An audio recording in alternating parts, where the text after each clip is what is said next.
everyone. Thank you, Aaron. So I'm Rabi Shibli. I'm a director for civic engagement at the American University of Beirut. So today I will be just giving a background about what Aaron just mentioned, how this initiative started, where we are at now, the six partnering universities who were part of the making of the Frontliner framework, and then give the case study or example about where we are at now at the American University of Beirut and what is our plans moving forward with the Frontliners initiative. Okay, so this is the outline, how it started, the call for action, the framework, what's in it for the stakeholders, and AB as a frontliner responder. These are the six of us, the six universities: Alisa from Chile, Jude from Ashesi University, Maheen, National University of Sciences and Technology, Nur Jamal, myself, and Samiha. And the idea is that the main mandate is because of the complex world we are living in and the pressure that each of our collectively and individually our universities are facing. How can we better respond to this unfolding landscape of crises? The universities as a frontline responder collaboration, it's brought us together, the six universities, to think about how civic engagement can become a model. For some, it should be a nimble model. For others, it should be a comprehensive framework for our university's response. And in last October, nearly 50 of us participants, we gathered in Madrid to synthesize strategies and articulate a practical call for action for the international higher education sector. In summary, this call for action is divided into four constituents. The first one is we thought about expanding universities' public purpose, and this is kind of a shift. So it's a shift to outside campus world to respond to, again, to the complex local and global issues. This is the first one. How can we expand the university's public purpose? The second one is to acknowledge our students coming from these complex landscapes and to really acknowledge them as allies with inherent power, especially those with personal experiences who carry what we call traumatic experiences coming from crisis zones. The third one is to pioneer in production of knowledge that is gleaned from the informal or the marginal landscapes, and to circulate back this wisdom to the communities that we work with. And the last one is to lead on sustained development decision-making by engaging both our students and the communities in a reciprocal manner. The framework is divided into also six sections. Some universities have incorporated within its vision and mission community engagement, others haven't. So we need to emphasize, even for the ones who already have civic engagement part of their mission statement, we need to emphasize the preparedness about the outreach and include it as an action pillar in addition to research and learning. The second one is updating the pedagogical approach, emphasizing on community-based learning as a core academic program with a focus on experiential learning. And that would be I will focus on that sector in my other half of the presentation, where I talk about what AB is planning to do moving forward. The third is how can we adopt bold policies and procedures. And this is very important to allow us to maneuver in informal and mostly unstructured setting. And what we are advocating for is that when universities go outside the world of academia, we are being engaged in the unstructured environment or the unstructured world, and that entails updating our policies and procedures for us to be able to respond to these complex crises. The third one is establishing specialized landing for community outreach. Some universities have units, others have centers. Some units have even faculties that deal with this, but this should be led by specific personnel in order to liaison the strategic plan of university and the communities that we are serving. The fifth is the KPIs. We need to capture the nature of the work the complex work that we are doing, and this needs to be brought into whether the ranking or the ratings for our universities to be able to bring civic engagement into its its bone marrow.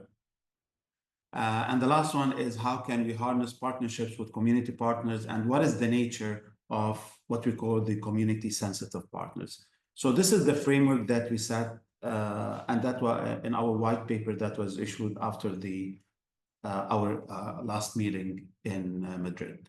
What's in it for the stakeholders? We divided them into 4 sections. What's in it for the university? Many talked about enhancing its legitimacy, and specifically universities that are funded through, like the public universities funded by taxpayers, who would like to see immediate response to challenges that the community, the taxpayers are facing. For the students, there are also multiple, but the emphasis was put on real life solving problems in the informal landscape. For faculty, they are being engaged in developing the research opportunities because they have access to field that is unique in its nature, and for the communities, it maximizes the impact that the universities can provide. So this is in general what we came up with in our Frontline Responders call for action and the framework, and this is something that's been shared among our universities. And for the past almost year and a half, each one of us have been working. We've been meeting at various instances, but also we've been very keen in terms of growing this initiative within our institutions, and we're also keen about having this community of practice that can push for adopting this model of civic engagement, specifically when it comes to, again, to the capturing the KPIs and embedding it within the ranking authorities. For us as a university, as a center of civic engagement, AB has been engaged for a very long, I think it's since the day of its establishment, it came to this region to respond to crises that were, that started during the First World War and the Second World War, then what happened in Lebanon during the Civil War. As a center of civic engagement, we were established following the July 2006 war. Back then, there was a task force that was established to see how can AB better respond, how can we not formalize, kind of maximize the impact that the university can deliver when whether from its faculty, staff, students, and its alumni. So in 2008, the center was established, and I look at it as 3 main pivotal phases that shape AB Center of Civic Engagement as a frontliner. The first one was, again, it was founded following a war. In 2013, we became heavily involved in the response following the Syrian refugees crisis, and Lebanon became hosting more than 1.5, some would say almost 2 million in a total population of the country of 4 million. So we were the highest per capita of hosting refugees globally. And our response on various sectors, whether on education, livelihood, or psychosocial support, grew significantly. And then we were hit in 2020 by the Beirut blast that took, which is almost 2 kilometers away from our university, and it caused major destruction in more than half of the city. So these three pivotal phases really gave us a clear idea that, we are frontliners. At each one of these pivotal phases, our students are going out there, our faculty are going out there. So we need to recognize it and see how would that affect our mission and vision and our operational framework. And this becomes the mission and the vision of the center, is to position AB as a frontline responder to societal conflicts by leveraging operational research, campus community, and socially responsible partners. From that vision comes our areas of work. The first one, we have what we call the Engaged Scholars Program. AB has some big institutional grants that, in addition to academic performance of the students, they have to deliver on community engagement. And we have developed a program, a 3-year program. Sometimes it expands to 4 years for all students. In addition, again, to their academic, they have to fulfill the civic engagement requirements. The second one is the Strategic Community Initiative. This is whereby we as a center and as AUB decide on some form of signature project. These are multi-year projects with high impact that are somewhat heavily funded, and that I will just give an example. We have one of our project on the refugees crisis that started in 2013, and it's still ongoing. So these we call the Strategic Community Initiatives. And the last one that I would like to highlight and finish my presentation with is fundamentals in civic engagement. In all our meetings, all of us have been having these conversations and debating how can we expand the ethos of civic engagement across campus, and introduce students to this to these values. And because each university is positioned in a context that varies from the other, but we still share common values and common grounds, we as AV decided to expand on civic engagement, and specifically after what happened in the war that we've been witnessing since more than a year now. This is when we really saw our students. They were out there before we responded. So they were the real frontliners. They went out there. All what we did is that to support them to spread their message. So our students worked on projects that have to do with shelters, aid distribution, psychosocial support, and they did magnificent work. How can we capture all of this and again spread it across campus? We're thinking now, we're in the process of hopefully starting it by next year, is bringing civic engagement into the GE, the general education, and to provide students with multiple choices. These are or multiple pathways. It could be volunteering rotations, internships, community support projects, or service learning courses or capstone projects. So these are different modalities for the general education. But the key constituents within all of these is that all the students have to fulfill a prerequisite self-paced online. And what is very important about this online course is that it offers the essence, or it offers the flavor of each university within a unique context. So in our case, I'll just give an example. It will look something like this. All the students have to fulfill this online self-paced. They go into 8 modules, and the nice part about these modules is that each one contains the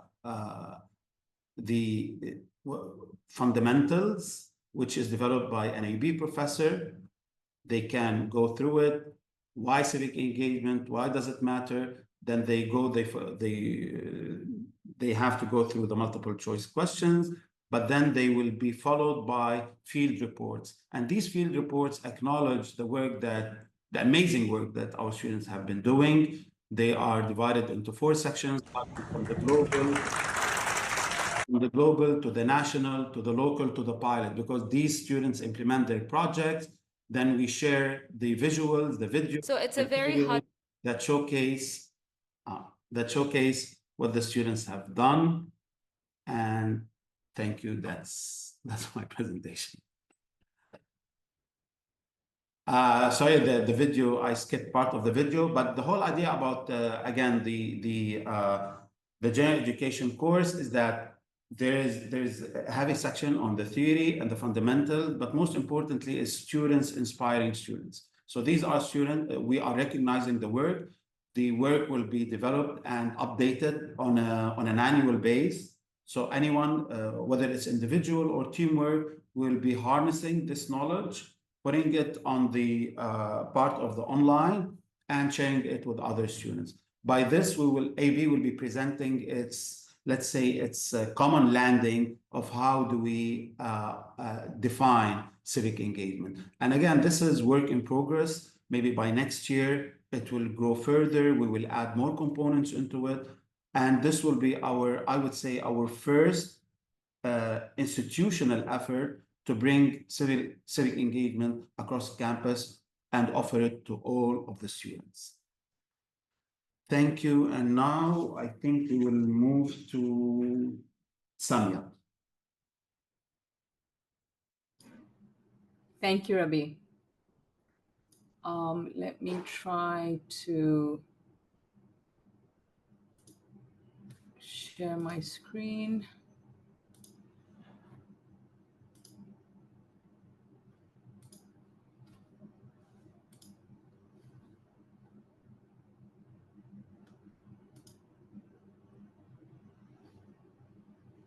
Is the screen visible? Not yet.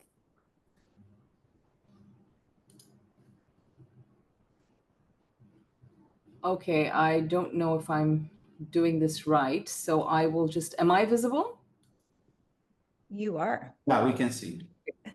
Okay, all right, so I will, I don't know if I am doing this right. I think I am. Share screen.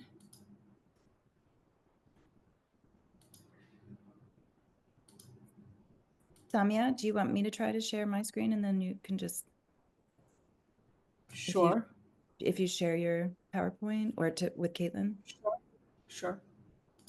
Just 1 minute. In the meantime, we could move to, if folks are able to, Maheen, I think you would be next, and then that would give us a little time to troubleshoot if you're ready. Okay.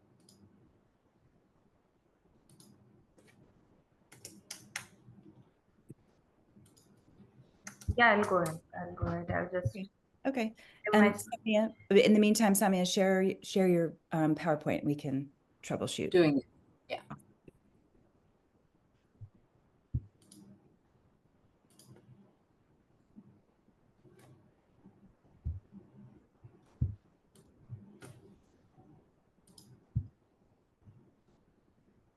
Can everybody see my screen?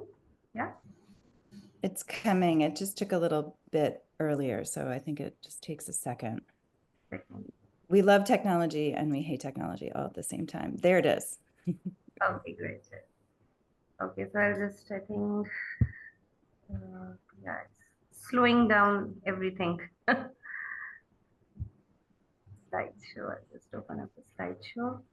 So yeah, I think we're good to go. Yeah, so hello everyone. I am Maheen Mumtaz from National University of Sciences and Technology in Pakistan. So good to be back with all my, group and to sort of, look, as I was making this presentation, I was actually looking back to all the work that we did So I think it's a perfect time to sort of get back to what we've been talking about, what we've been having all these conversations about. Um, so just a little bit of my country where I'm from. So Pakistan is located in the South Asian sort of area.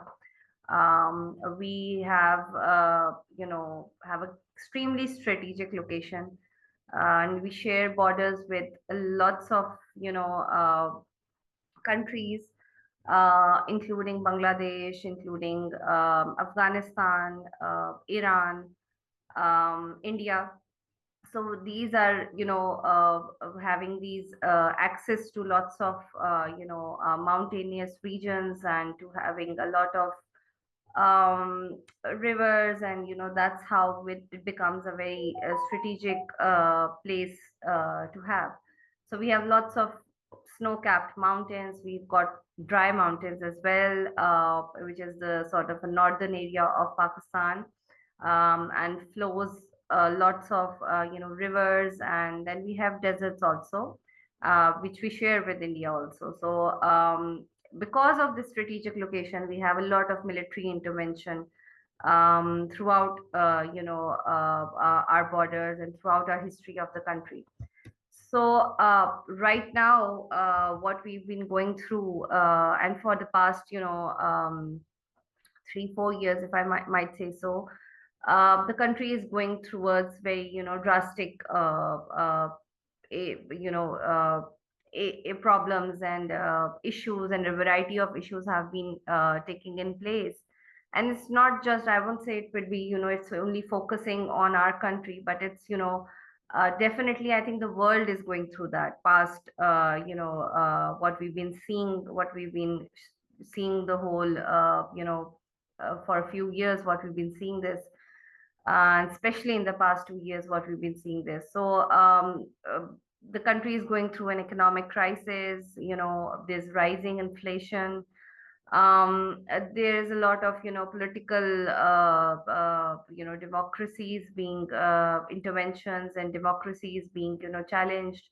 Lots of political prisoners are being taken, and military interventions have to taken place, which has led to an increased censorship and of the media, and there's an increasing public distrust, especially amongst the youth population of Pakistan. We have a highest number of 60-70% of the population of the country is basically the younger population, and by young I mean by 13 years of age, going towards 29 years of age. So that's like the main crux of the main working force. It comes in from this age, and because of this public distrust, there's been a huge influx of brain drain is being seen in the country. So most of the people, or most of the young people, are leaving the country to find better opportunities for their families, to find better opportunities for jobs, for a better lifestyle. And amongst all of that, we've been facing a lot of climate changes. So there's been lots of earthquakes, floods, extreme heat waves, extreme cold waves. And right now we've been, within the crux of having our summer, summers are starting in the country, and we're already, there was a report published last night, and which said that there's only enough water in the country for drinking only, and that too for the next 3 months. So it's a quite an alarming situation right now. So how, as a university, how NUST University is basically leading from the front, and how despite these challenges, what we as a university, what we go shaping the students, to helping them to navigate the course of life by providing them with an empathy ecosystem. Now, by empathy ecosystem is that we're trying to understand at the university level that our job is not to provide them with world-class degrees. We have to go above and beyond with that. So yes, we're working on academic expansion and research, and we're looking for research, and we're providing them excellent labs and excellent research and studying environments. But we're also working on developing their social impact and their community development also. How we can not only provide education to one person, but how that one person can take their education and provide them for their better opportunities for their whole family. We're trying to retain talent to curb this brain drain. And of course, we're working, NUST as a university has been always the forefront of providing emergency response and management. So um, for the first point is very self-explanatory. NUST is definitely it's the number one university of the country. Its main forte is in engineering and sciences. And our students come on merit. They give a test and they come on merit, and they're basically the best of the country.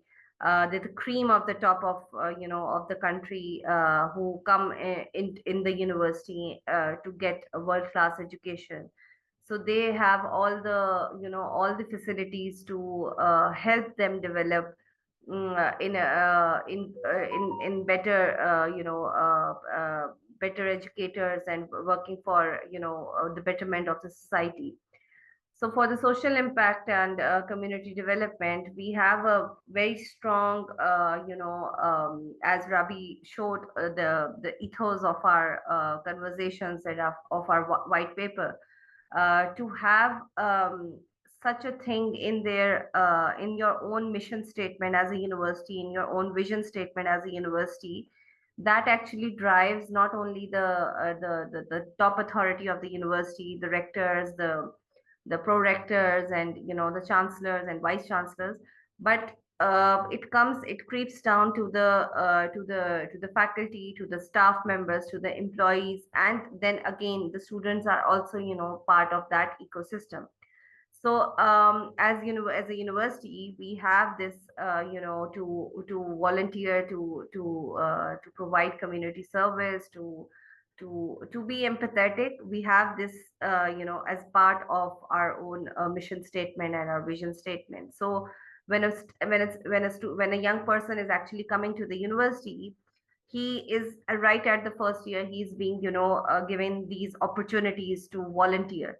And how they do that is through these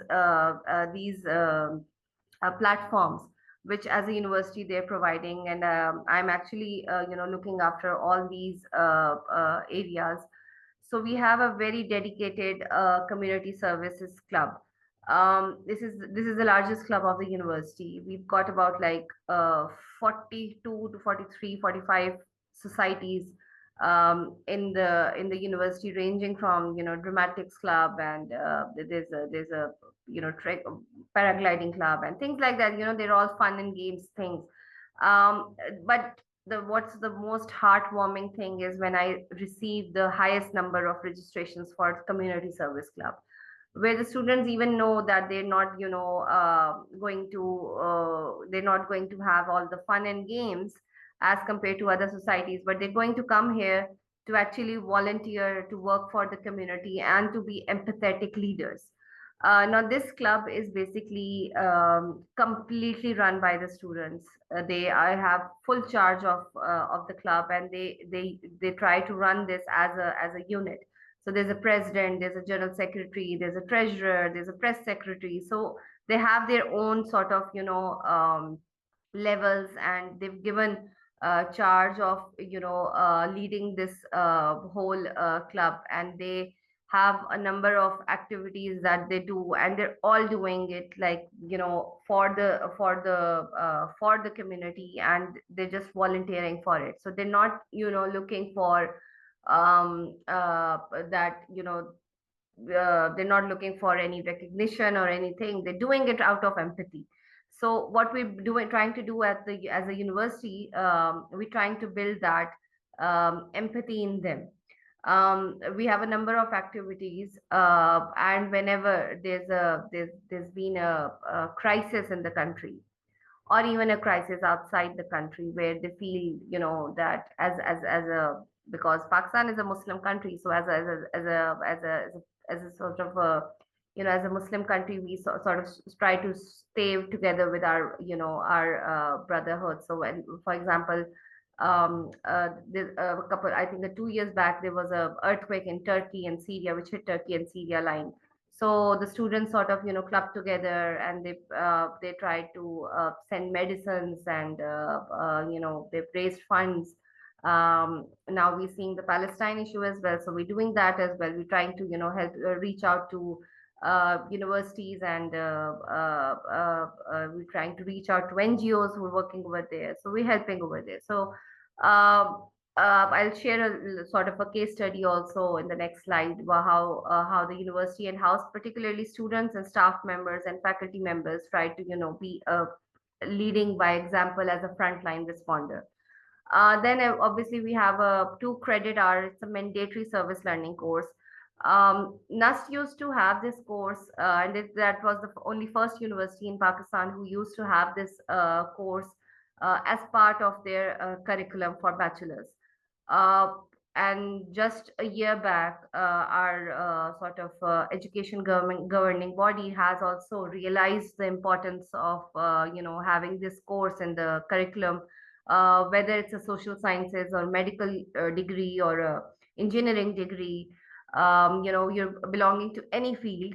They have also made it mandatory to have a 2 credit hour mandatory service learning course, which will have a sort of, it will have quizzes and exams and assignments. And of course, obviously, we have designed it to have field work as well. So if a student is not part of the community service club, they would be, by default would be coming to have this course. Before that, in 2013, it was a, we started as a voluntary thing. But then in 2014-15, we started having it as a mandatory thing, and now the governing body has also, sort of, made it mandatory for all universities. So this has been a total win for us as a university, that we were the pioneers of leading this course from the front, when actually nobody was thinking about to having this. So now the governing body has also made it mandatory for all universities. So if a student is not, volunteering, now by default he has to, or she has to be, part of this ecosystem now. And then obviously being part of the Talwar network, and now being being sort of, interacting with the OSIN network also. We've always been, very focused on having these international chapters and collaborations, providing our students some international, opportunities as well, where our students can go, where our faculty, our staff members can go and learn from, from other universities, how they're doing and what they're doing. This is basically the major, ecosystem that as a university we've developed, and that's for any, any problem that we had, whether it's in the university, whether outside, as a crisis in the world, we've been leading from the front. So this is just a small case study. This is just a project that we did recently, and it's very similar to these projects that we do throughout the year as well. So this was a huge sort of, in my, at least, my career in the university has been leading to 10 years. So I have never seen such devastation in the country. So these floods, which took place in 2022, these floods actually, the 1/3 of the country, we're not a big country, so 1/3 of the country was sort of, immersed in the in total rainwater. So obviously these were summers. So it was not only flood water, it damaged, obviously damaged a lot of villages, lot of, areas. Lots of damages were seen, schools, mosques, community centers, hospitals, everything was wiped out. But then it was summers also, so that led to lots of waterborne illnesses. Children were dying out of hunger, and there was no cleaning drinking water. So obviously it led to a lot of problems. So NAST sort of, as a frontliner, thought about this program, where they tried to adopt full villages. They took full adoption of the villages in all the major provinces. So there were 4 provinces, and 1/3 of these provinces were all submerged in the water. They were affected by these floods. So we took full adoption of these provinces, not only to rebuild and rehab. We built houses, mosques, and community centers, schools. We did all that, but also took charge of providing them with livelihoods as well. So they were provided, so that they can also work. They can develop their life after the aftermath of the floods. So this is just like sort of a small case study as how we're leading as a university. This has been a very interesting journey personally for me as well, to learn how universities can be the change makers, and how the young people can be change makers and work as a frontliner in your own capacity. So thank you. I think we'll have the QA session afterwards. Yeah, thank you so much, Maheen. And Thank you. there's a lot of intersections and similarities with what we're doing here. But I just want to, before we go to the Q&A, just to follow up about your ecosystem of empathy. For the past period, we've been trying to put together what's unique about civic engagement, and specifically when it comes to the research methods. Our students go out there, they conduct the surveys, the interviews, then they develop their projects, so they use technical research that's more technical oriented. But what's unique to the civic engagement is what we call the fusion between the empathetic hearts and the critical minds. And we've talked a lot about it, and this is something that we all share. And I think it will come up with the questions later on. Samia, are you ready to go?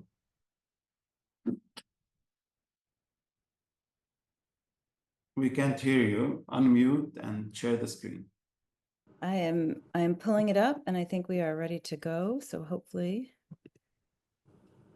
Are you going to be operating it, or am I? I will be operating it, and you'll just tell me when to. I just have to see where slideshow, play from start. Okay. Yeah.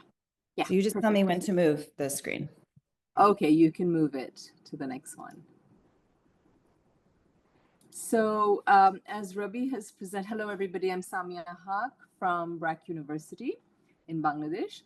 As Rabi has presented, we, a bunch of us had led the call to action for universities to be able to envision themselves as frontline responders. And he's already walked us through the call, so I don't have to do that. Just that they should have the vision and be able to develop a range of infrastructure for responding to small and large crises in their communities in a timely fashion. And that this response should include immediate and sustainable solutions with and for vulnerable communities. Next slide. What this would mean is that universities would, Erin, waiting for the next slide. Are you on? Yeah, working in a coordinated. It says 4 constituents. Right. Yep. Yeah, absolutely. Yeah. So working in a coordinated and collective manner, the 4 constituents would be the university students, faculty and staff, and the communities. So there has to be, concerted effort in how these constituents come together for the betterment of the community. Areas of focus, next slide, Erin. Areas of focus are sort of the traditional sites for teaching. This would engage how we teach and learn how we do research, how students engage and carry out a variety of co-curricular activities, club activities, as Maheen just presented, perhaps have designated clubs for civic engagement and outreach with partners. There has to be an ongoing relationship and interaction with partners in ways that they are able to meaningfully engage with university, with classrooms, with teachers and students, and hopefully these kinds of engagements are beyond just a one-off, I invited you to my class and you presented something and went away, for the engagement to develop into something more fruitful, something more meaty. And of course, sustainable solutions. If students, faculty, community partners work together to come up with some solutions that are sustainable, that are needed and sustainable in the community. Next slide, Erin. So with that kind of larger call for action, just a little bit about BRAC University. It really was envisioned in line with the work and ethos of BRAC, the NGO. It's sort of popularly known as the largest NGO in the world. I think, a couple of years ago, it was ranked by some institution or the other as being so, but I think that ranking aside, it's just very large. It has 16 programs touching the lives of 26 million people in 12 countries around the world. And it's been around in Bangladesh for over 50 years. And it's created pathways and solutions, that really give a certain kind of hope for very poor, marginalized communities. It works in education, healthcare, microfinance, cottage industry, and it's branched out of Bangladesh in areas that are in countries that are war ravaged, where the bulk of the population need financial and other material and social assistances to come out of poverty and deprivation. So BRAC sort of prides itself as an organization born and rooted in the global South. And I'm saying that with the caveat of, whether the global North and the global South are discrete entities. But, it prides itself as an organization born in the South that has gone international and is unique for doing so. Next slide, Erin. So the vision and mission of BRAC University is inspired by BRAC's mission of seeking transformation for communities in need and experiencing marginalization. And the vision of our founder, Sir Fazli Hassan Abed, was sort of Freirean in nature, that the university should be creating functional elite, just by dint of coming to university in a place like Bangladesh. Those who come are privileged in some way or the other. The question for the founder was, what are you going to do with your privilege? And what kind of elite will you become? And the idea was that this student body would sort of inculcate leadership with purpose and empathy. And in order to do that, we would have to foreground immersive learning, participatory research, civic engagement, and community partnerships. Next slide. So civic engagement is something that really was, in a way, part of the university's DNA. Having said that, we didn't always call it that. I have to be honest. It's through our work with the Open Society University Network, and then later our engagement with the Talwar Network, that we realized that, we do a lot of this work. We have not necessarily called it civic engagement, and we haven't really come up with an office of civic engagement, although hopefully that's in the works now. But really, through our collective work with Osun and Talwar, we started to, pull together a lot of the work that we've been doing, and also give it a more central place and position within the university system. And that's where civic engagement really evolved as a core component of general education. And it did through courses, through foregrounding and propagating a certain kind of research that engages communities, community-based partners, does it collaboratively and in a participatory way. It has also come up with a platform for student-led initiatives where students can come together from their first year onwards to brainstorm, to think about what they want to do, how they want to go out into the communities, what's workable, what's not. And we do a bunch of workshops with them throughout the year.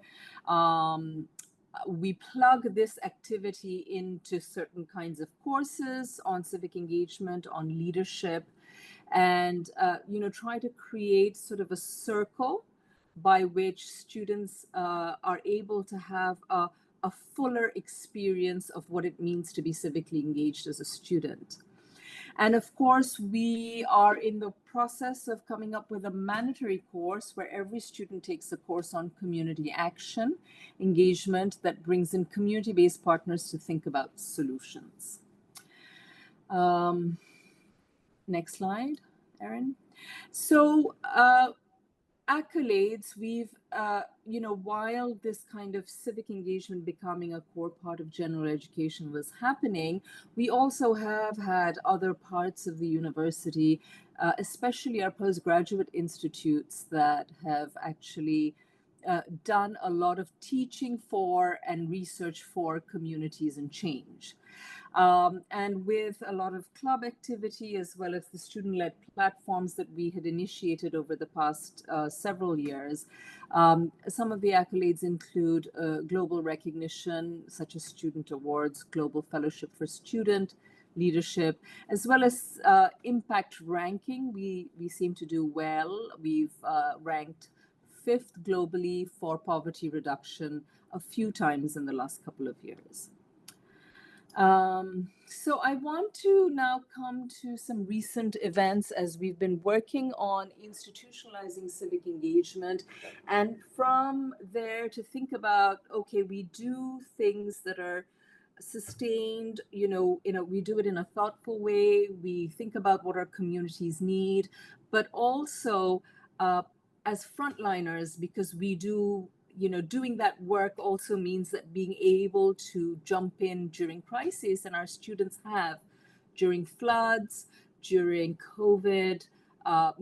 Students came up with COVID response team that were mobilizing ambulances, that were mobilizing plasma, blood transfusions, so on and so forth.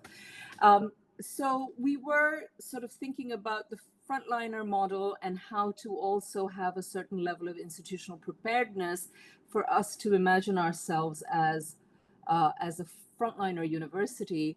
And of course, that we do with that imagination was very much, coming into fruition with the OSU network and the Talwar network and the meetings and the gatherings that we've had.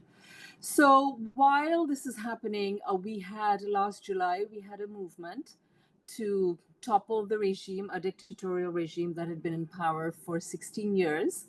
And our civic engagement work really was, in a way that we had thought about it, was how were we going to get our students to be engaged, skirting around a dictatorial regime that wanted to set limits on engagement, right?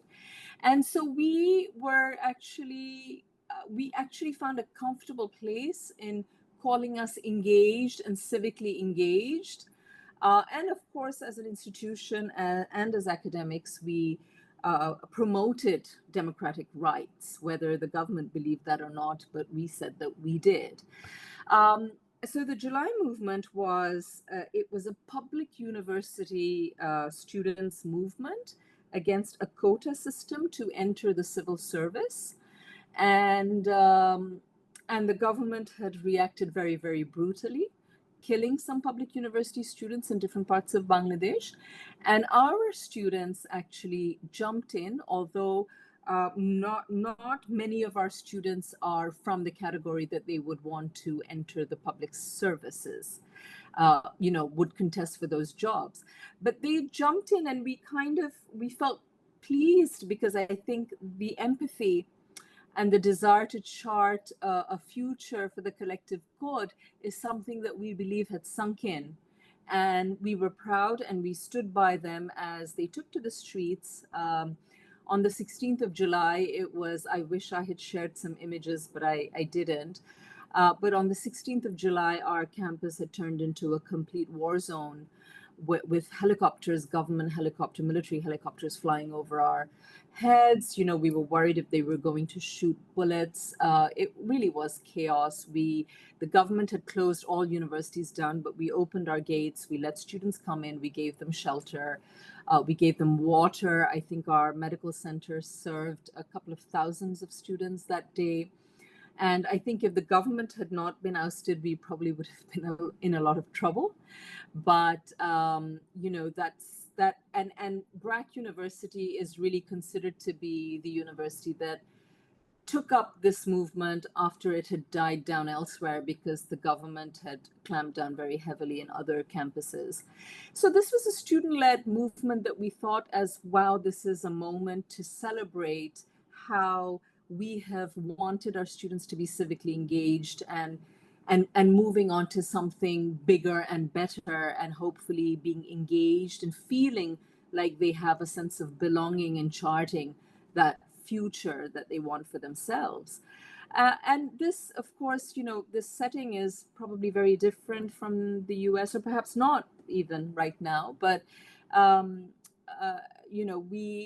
we were happy about this. And of course, students also got very heavily involved in the aftermath of the movement.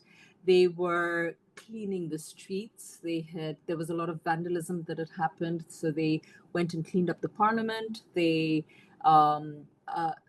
police had, traffic police and other police, the police force had disappeared because they were seen to be in cahoots with the government. And when the government fell, the police refused to come to work. So we had our students regulating traffic. And so it was actually quite something. It was quite unique and quite unprecedented in the way that students felt like, wow, we have a say, we are visible, we toppled a really, really strong regime, and we can do. The can-do spirit was really wonderful. And we were riding very, very high. Next slide. We had some institutional responses at that moment. So dealing with trauma and healing was one, where we had to really open up our counseling unit, give it more capacity so students could come in. Students had fought this movement for about 3 weeks. They were picked up, their friends were picked up, they were thrown in jail, they were in hiding, so there was a lot of trauma. And of course, dealing with financial fallout for the students. They were injured, they needed treatment, their families were injured.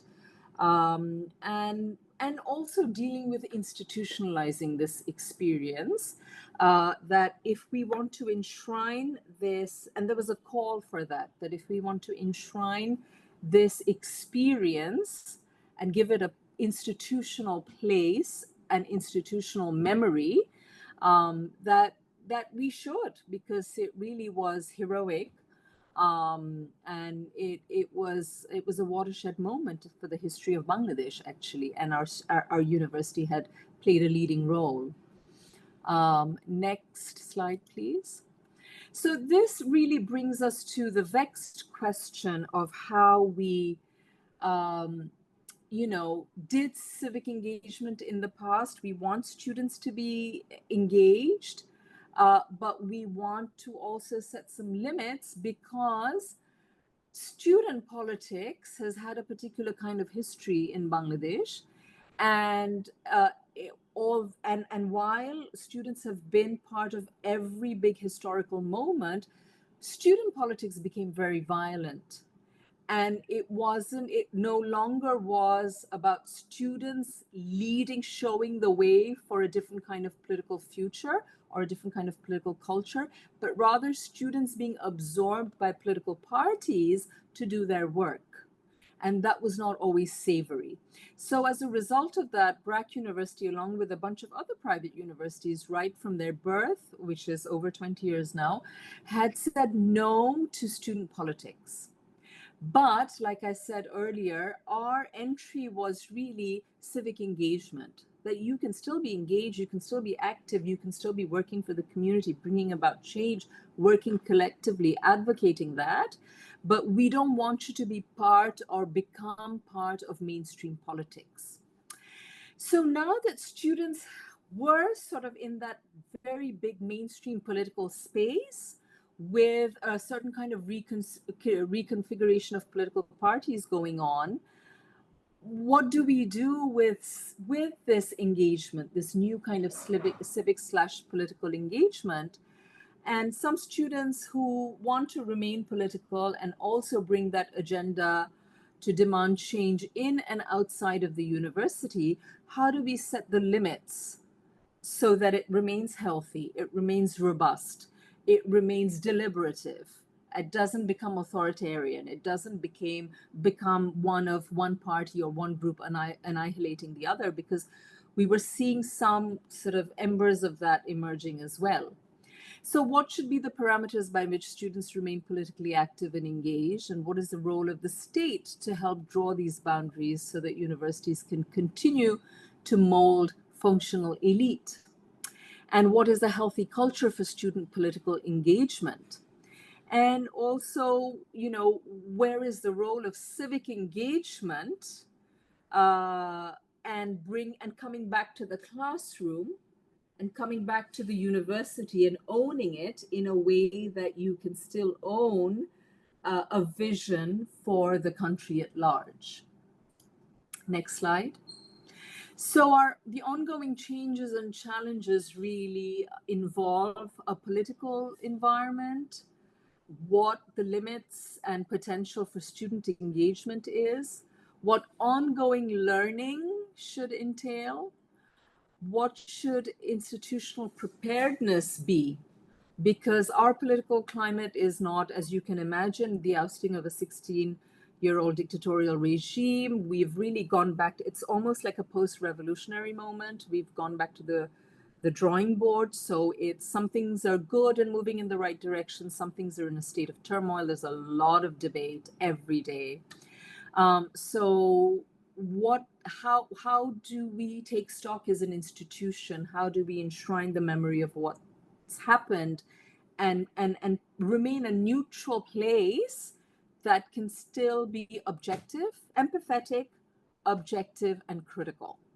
So these are some of the challenges, and from that place of empathy, objectivity, and criticality, how do we come up with partnerships? Who do we partner with?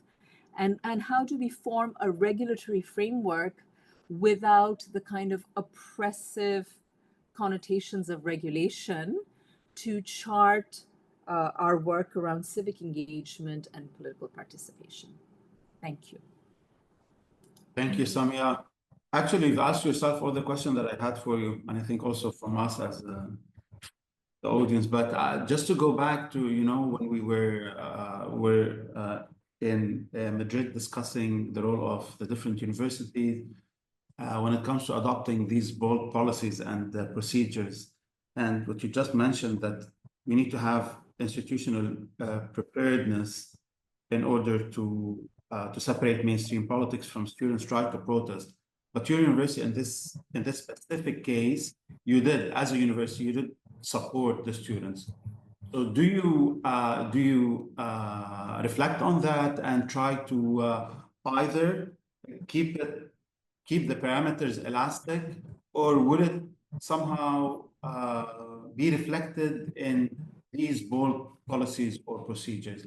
Have you come to the time where you're trying to adopt these or make them part of your institutional setup?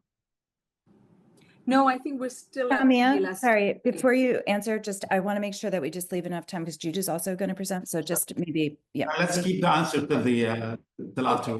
Perfect. Perfect. Okay, now we're Jude. Yeah, Rabbi, I can go. Please. Is there a slide showing? Yes.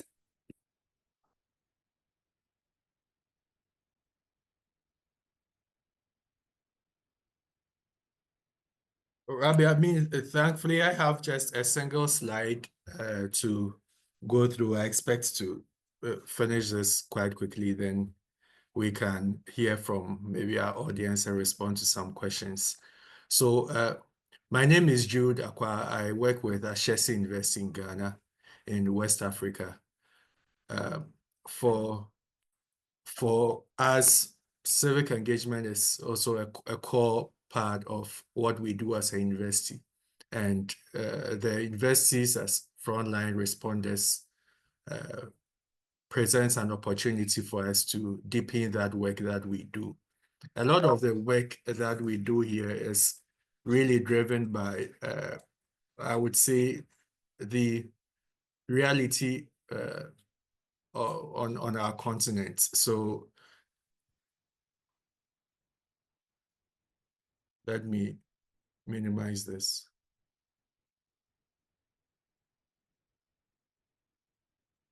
We can see it, Jude.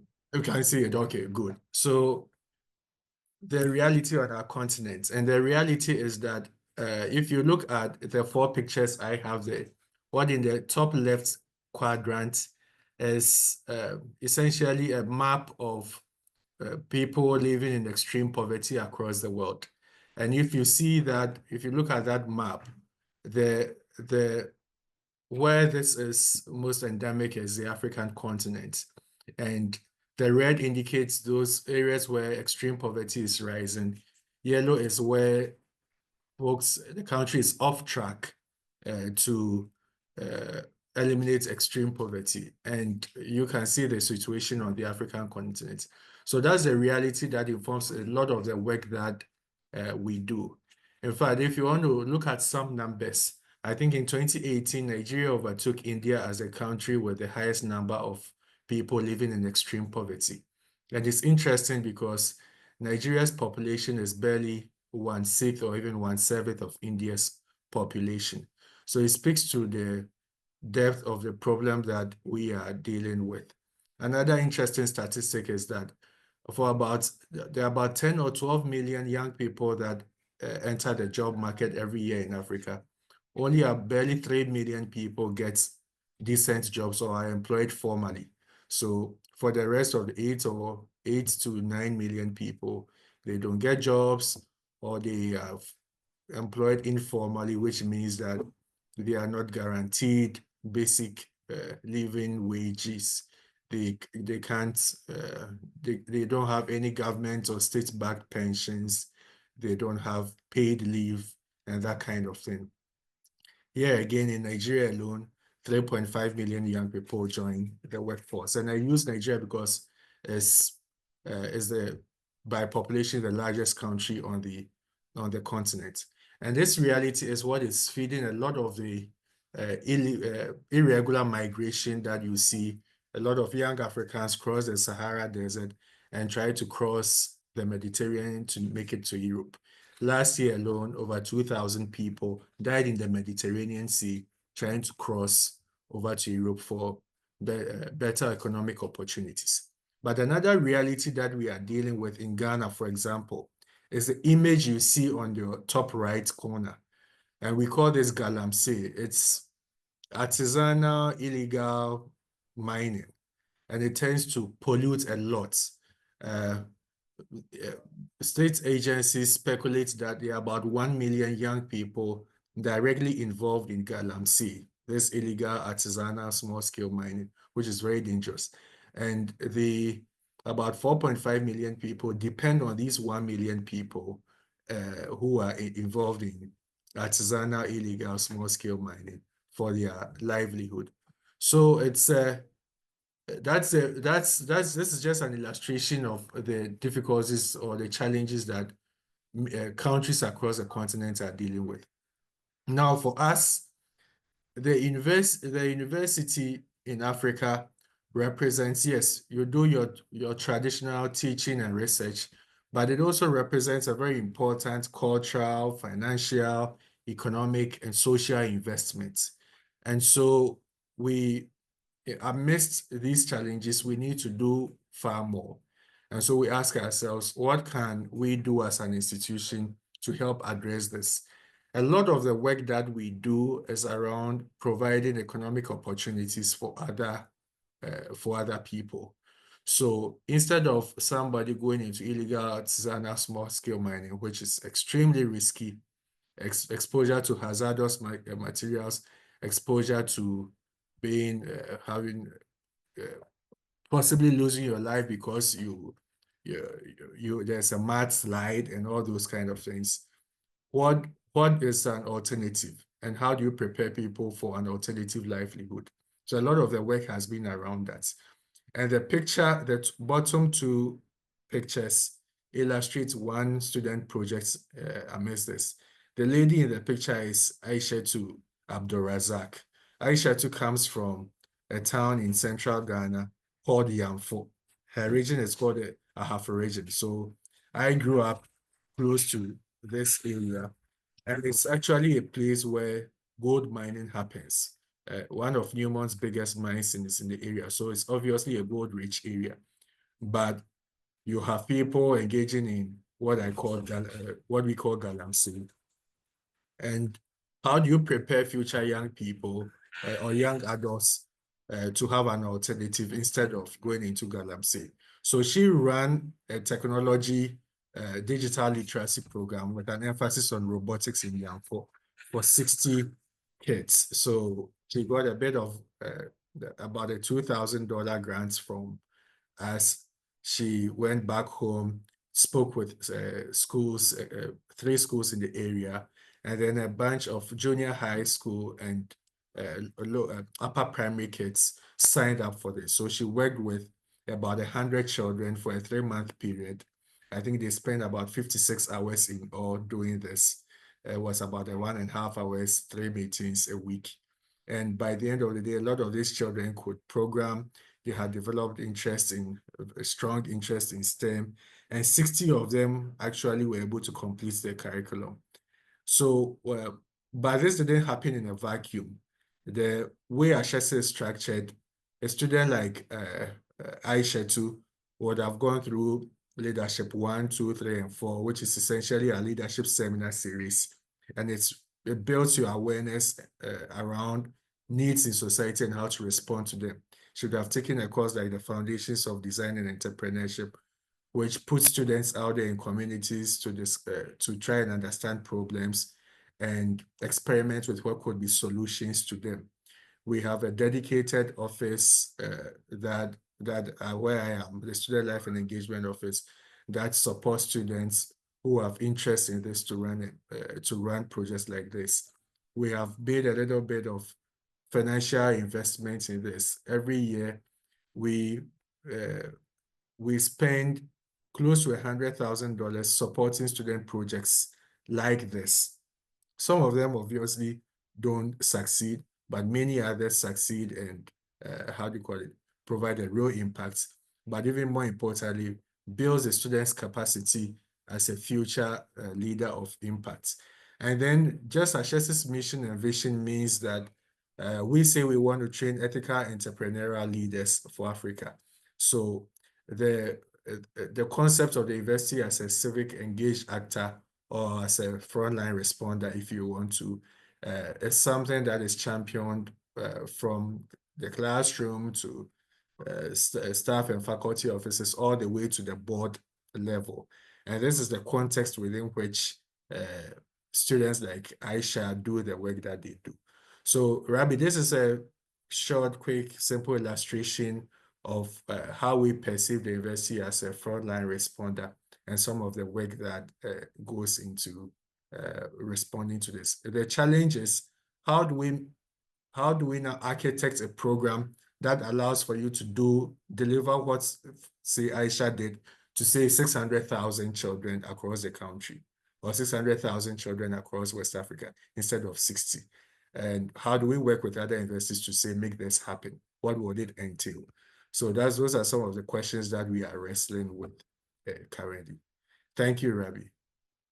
Thank you so much, Jude. Great work as usual. Maybe one thing that I know about, and I don't know if everyone is aware about it, is that the Ashasi, it was inspired by maybe a civically engaged movement, and all what you do is basically to spread the values of civic engagement and focusing in your specific context on trying to provide employment opportunities. Maybe this is something we can have it part of our Q&A in the after Aaron is done. Aaron, you will end our session before we go to the Q&A by talking about the network, right, and our collaboration. So I think I want to focus on questions from the audience. I just want to say a couple of things that have come up for us, that it's easier to do some of this work and to share ideas if you're in a collaborative network of partnerships over time. So just like we talk about sustainable partnerships, the way that institutions can really do this work, I think on an ongoing basis, is to be networked themselves.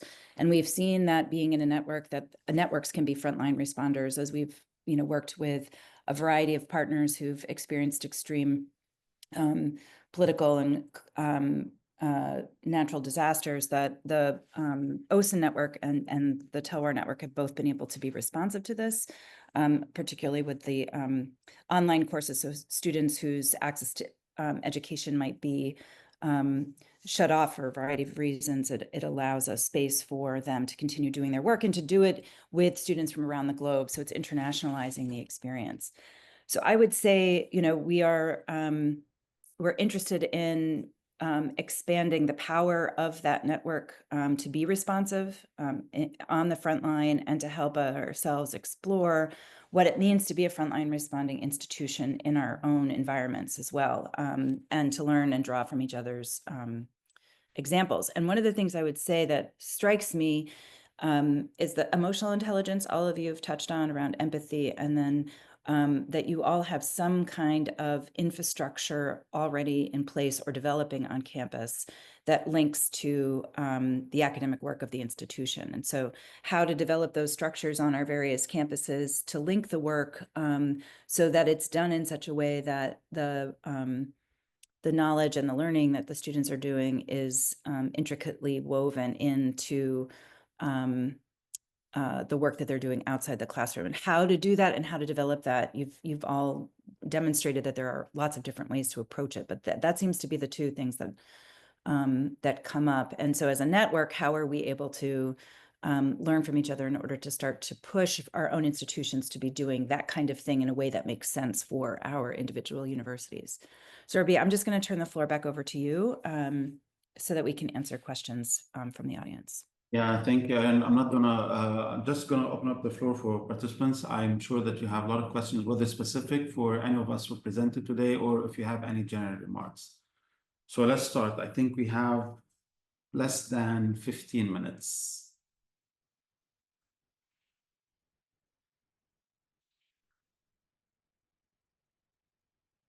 This is what we do to our students too. And then we all sit in silence. So we're okay with waiting. Rabi, do you want Samia to respond to the question you asked earlier? Yes.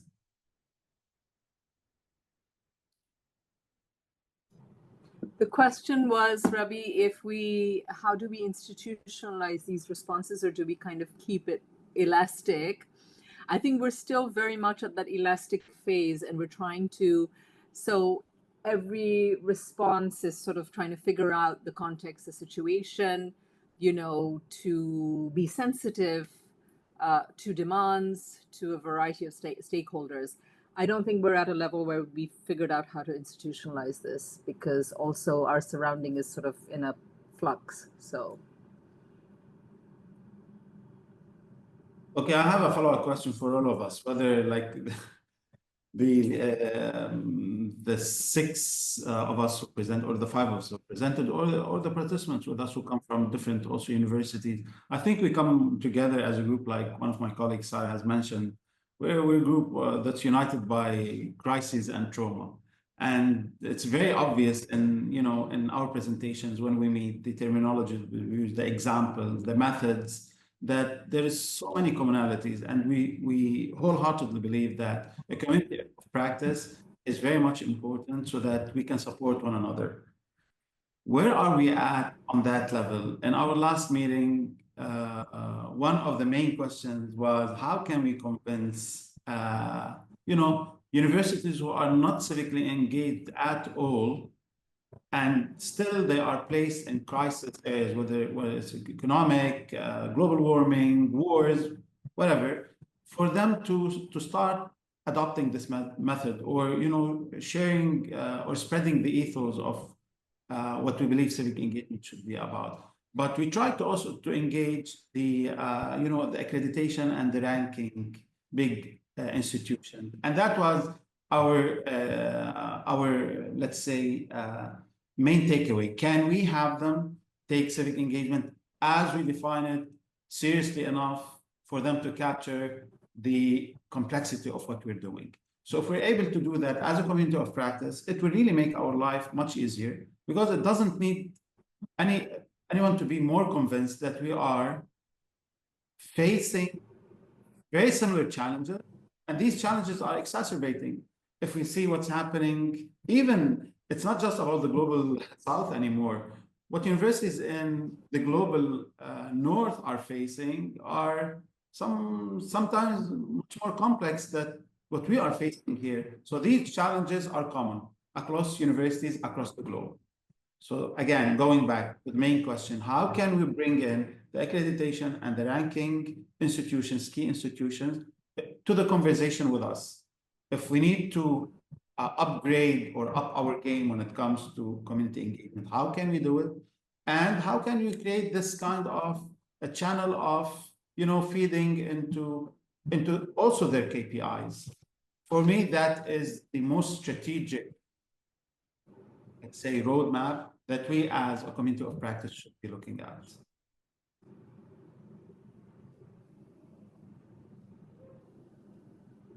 Yeah, I would go to. So for us, after 1 year and going through this, so it's been a baby step. We're taking baby steps. So one of the wins of having this call for action was, as I explained in the presentation as well, that our accreditation, our countrywide accreditation body known as the Higher Education Commission, HEC, has now realized that having at least a course in the in an undergraduate program is sort of one step towards civic engagement. That means that the local sort of ranking that we have in the country also has some percentage of of sustainability, of ranking points in the total points that are accumulated to have these collaborations, or to have this civic engagement course, or to have this civic community service learning course, or such platforms have student bodies involved in volunteer services. So they've taken, I'm not saying that we're far ahead, but at least we're taking these baby steps. So over the past 1 or 2 years, the accreditation body has actually realized this fact and have made it mandatory for all universities. Sometimes the conversations were happening that only the universities who social sciences, who teaching social sciences degree programs would be, only should they should only be, focusing on civic engagement activities or civic engagement courses. But now they've made it mandatory, whether they were medical universities or engineering universities or any program. So at our part of the world, we're taking these baby steps. I think to call for action for the international rankings, I think we still, the major sort of all the universities to come on board would, when they would, they would be on board to have these conversations happening. And we discussed it last year also, to have people from these ranking, making all these decisions. Those big wins, the big wigs, all these big wigs should come on board, and they should be the part of these, these panel discussions, and only then we would be able to, make a difference. But again, I think as universities are run by all these young people. So they are, they have to start, raising their voices. They have to sort of, ask these accreditation bodies to have some sort of mechanism to include civic engagement activities in their rankings as well. And then the universities would be taking notice of having these centers, and to actually become frontline responders. Thank you, Maheen. As also, I recall, Samia, are you still, I think you're still the Dean of Students, right? General education. Yeah, general education. And so basically, this is what we're doing now. And what Maheen has just she mentioned that having civic engagement part of the general education is our way moving forward, and becoming part of the DNA of the universities and getting into those ranking agencies and accreditation. Before I ask you the question, Samia, let's go to Gilbert. Very much. My question, I would like to address it to Samia. As in your presentation, where is written civic engagement and GENT, you highlighted where mandatory course, where every student takes a course on community action and engagement that brings the community-based partners to think about solutions. So my question is structured as follows. How is this form of leadership valued and supported in the community? Thank you very much. Thank you. Communities actually, so if I think in terms of the course that I wrote about, communities have so far been quite warm about it. They're not hostile about it at all. But we're also sort of addressing the way we've designed the course is that we do it around the SDGs. So is it around girls' education? Is it around climate change? Is it around some kind of a peace and justice issue? And we link up with community-based organizations that work on that topic. And then through them, we expose our students to the communities and community in need, because these are first-year students, and we also feel like if we just let them go to the field without, without some kind of support. So we bring in the community-based partners as kind of that support that gives students the cushioning. And it also makes space for a combined learning between the students and the community-based organization. What we find is community-based organizations who work in communities, in those communities, really quite like it. They appreciate the opportunity to come to talk to students. They appreciate the fact that students want to go into the communities that they work in to try and come up with some ideas. Now, our students may not necessarily be able to come up with solutions per se at the end of one course, but at least some ideas and some awareness, some learning. So we find that this is a new experience for us, that the community-based organization thinks it's a good opportunity. And we hope that we can do this for a bit so that we have a modus operandi, a model for knowing how to do this. Because initially when we started, and this is something that we embarked on through the Open Society University Network as well, they had a program called Science Shop.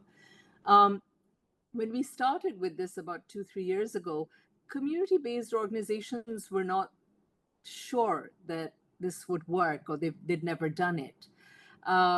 So I think, I don't know if that answers your question, but that's sort of a hook and a triangle that we're looking at, that hopefully we hope that can become sort of productive and has some potential for doing some good and giving back to the community. And do we have to finish in 1 minute, or we can have extra time? We can have a little extra time, I think, as long as Caitlin, who holds the room, allows us. But yeah, maybe 5 or so more minutes. Okay, just to give also a brief, to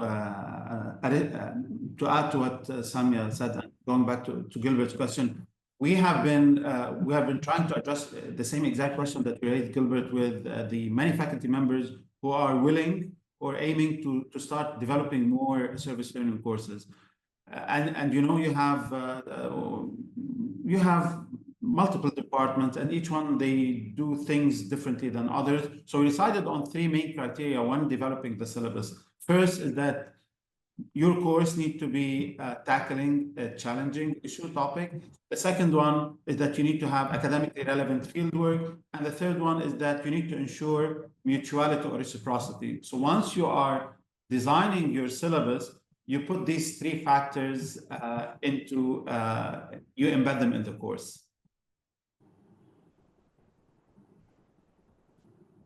Any other questions? Rabi, I think John had a question in the chat. Yeah.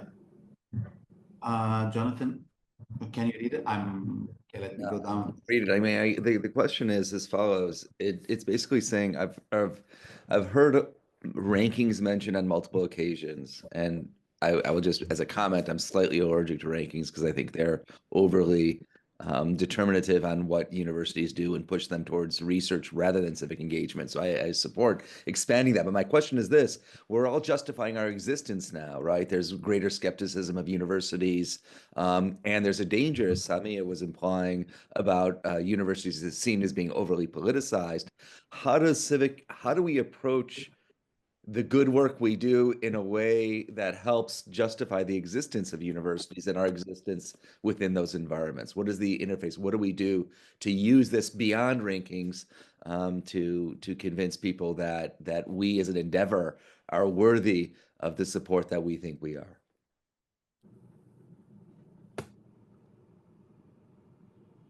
Have any of you had successful strategies on that? Is really the question. So now you're greeting me with the same silence that your audience has greeted you. So it's Jonathan, Jude here. So I was very intrigued by the bad prisons program, and I know the America has an infamous prisons problem. So I was wondering, for example, what if every member of OSUN or the Talwa network became part of that prisons program, and you did it across the United States in a massive way. And I checked and realized apparently just a few weeks ago, 63 prison inmates graduated with a certificate from the University of Cape Coast, our first education-oriented university in Ghana. And I was thinking, I'm not sure what the prison population in Ghana is. But if those of us in the Talwa network or soon across West Africa said, what did it take to do that? And how can we do that at scale? Then you could be making such a big push in an important area in a way that folks would definitely have to pay attention to. And it allows for you to make the case for civic engagement or the university as a civically engaged actor, I think, in a way that will send a very strong message to society. So that's one way I think we have to do it. Yes, our individual institutions can go and can continue to do what we have to do.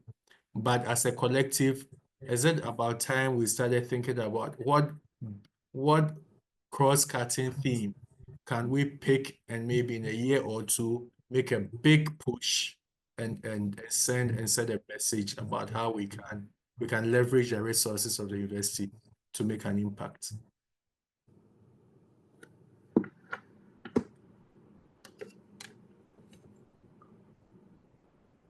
Just to add in, Jonathan, I've been hearing this a lot, working, you do such good work.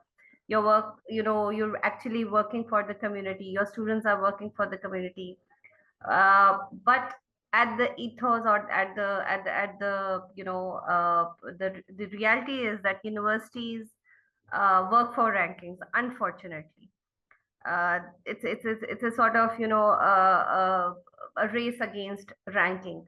So and so universities has this ranking, we should have this ranking, whereas this good work takes a back seat. So I always tell my students to continue doing this work. They feel very, demotivated when their work is not recognized. They see research work, especially, in different degree programs being recognized. And, this is where the actual help, or actually, they're making differences, as we've seen in so many case studies, just like the one that Samia mentioned, or we know about, how Rabi is working, or Jude is been working. So students are actually making, the difference. And we're seeing right now, these things are changing. But then again, there are powers that are actually squeezing in all your voice also. So I always tell my students to be, keep doing the good work, and let the universe sort of work their magic around you. The students or the young ones should not feel demotivated by all these things. Yes, we need to make noise by using we need to market ourselves, we need to market our good work that we're doing also. But unfortunately, this is the reality which cannot be ignored. Unless we have a policy, there's a shift in the policy making of universities, of higher education. This would still be, a question that we'll always been asking. So let's just let the good work speak.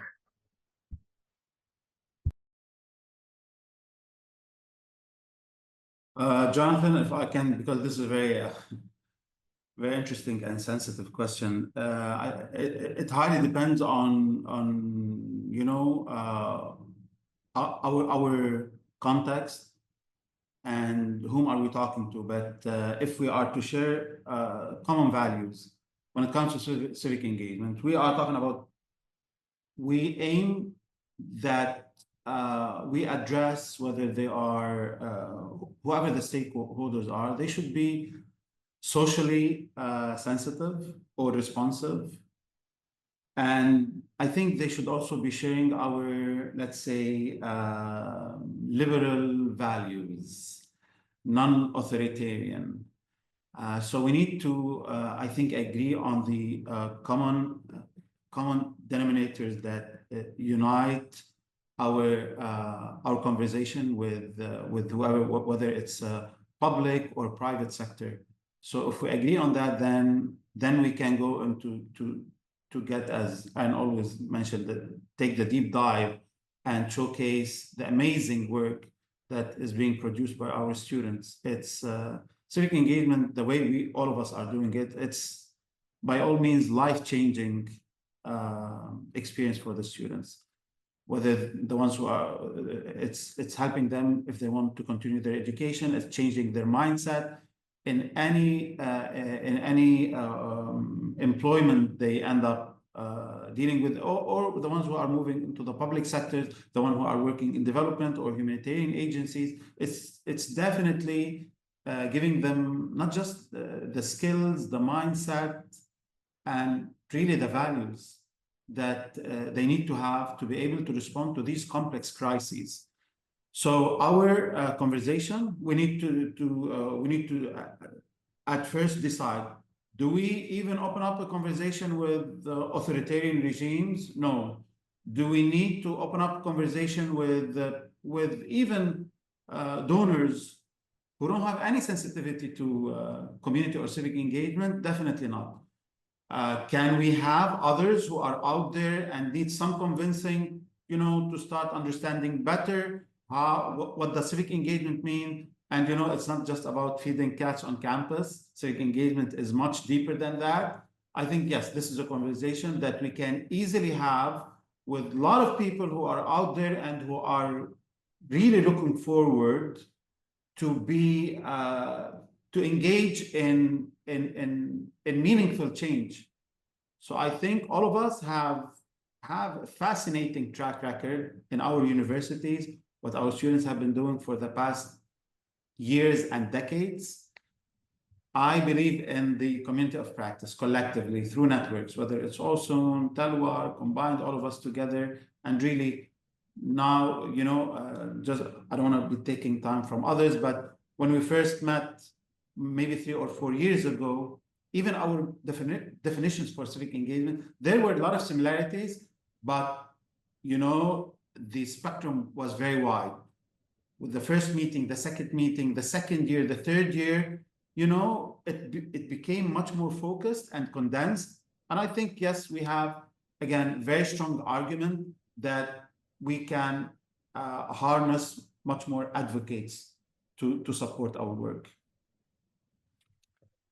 Yeah, if I just may add to Rabia, I think we're what we're trying to also do in terms conceptually as well is to see during these times actually how these civic engagement practices have also become at the individual level. And this individual level practices kind of continue in a subtle fashion, even when there is a pushback of some sort. And I think this kind of tacit praxis has also created spaces that otherwise when we think they're shrinking, but in fact at the individual level, they're not shrinking at all. And they continue to do something. And so I think one measure that we're trying to think of, and it's important to think of maybe together, is how we can turn this, the empathy that comes with civic engagement into pointing out the actual praxis at the individual level that then is utilized over not just in our events or in our bigger projects, but also in the very micro projects. I thank you all for your thoughtful answers. I think there's more to discuss here in a way, but not at this moment. So thanks so much. I appreciate it.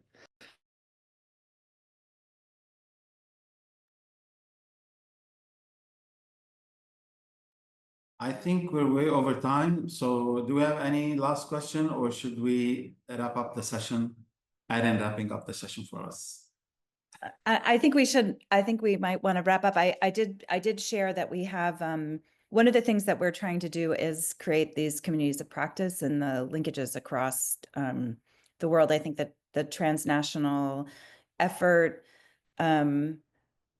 has been fruitful for us and has pushed us to reconsider and to learn. And so I think that's happening, I would say, at the middle level. And so what I put in the chat, which is to think about how the middle level connections then permeate down or over to students and then up. And that's part of what we are trying to do in the network. And so we've had this conversation on Sunday. We have global engagement fellows who are going to be leading discussions and workshops on leadership in a time of crisis. What does it mean to be a student doing this kind of work? And so students supporting students. So being the frontliners themselves having this discussion, and what does that mean for them to be having this discussion? And then at the end of April, on April 29th, we're going to have leadership in a time of crisis panel for presidents. So I think part of what we can do is move the conversation. And so speaking for students, it really is about being on the ground and wanting to make a difference and wanting to learn. So that's where we see students. So speaking to what it is that they need, I think for campus leaders, it may be rankings, it may not be rankings. I'm not sure that would be motivating for BARD, but I think that there are other things that would be motivating, and I think it's part of what each institution has to grapple with, but we can learn the strategies from each other in order to identify unique and innovative approaches to our campus leaders. And then for faculty, it's a whole other thing because they're in a different kind of pressure.